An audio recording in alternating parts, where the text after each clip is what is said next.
What is new is the president of Ukraine beginning to acknowledge that their Ukraine will hit into mainland Russia, and we should all expect that as a natural evolution of this war.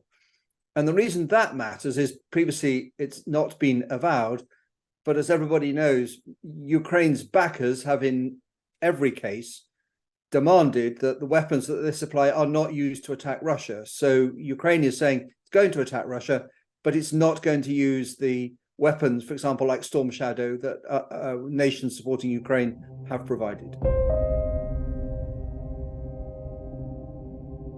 The war has long touched Russian territory in terms of the sanctions, the previous acts, including drones, casualties, and the general shattering effect on the Russian economy. But what is new is this idea that Ukraine doesn't regard Russia as a sanctuary for the Russian military effort, but it also indicates that this war is coming to one of its decisive, potentially, or at least turning points.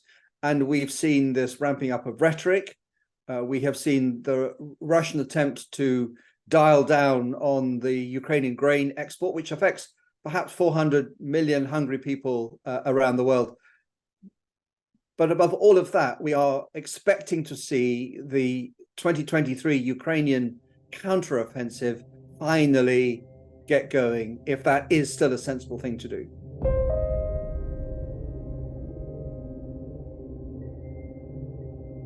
The Ukrainian counteroffensive has been in production for about a year now. So there's been a long period of gathering the capability, weapons, ammunition, training, and logistics, and then, of course, a lot of planning.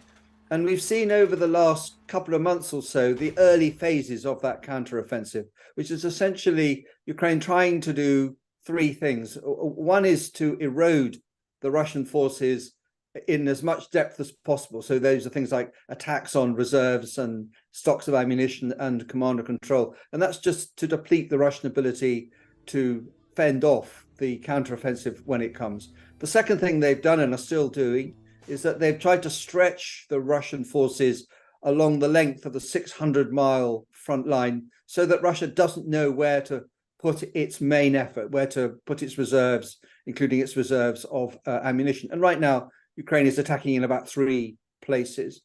And then the third thing, which has been unfolding over the last few weeks, is the strike. And we've seen Ukraine try a number of different ways of finding a way through these, frankly, prolific Russian defenses, lots of mines, and in many places, 3 belts of defensive fortifications with a depth of about 30 kilometers.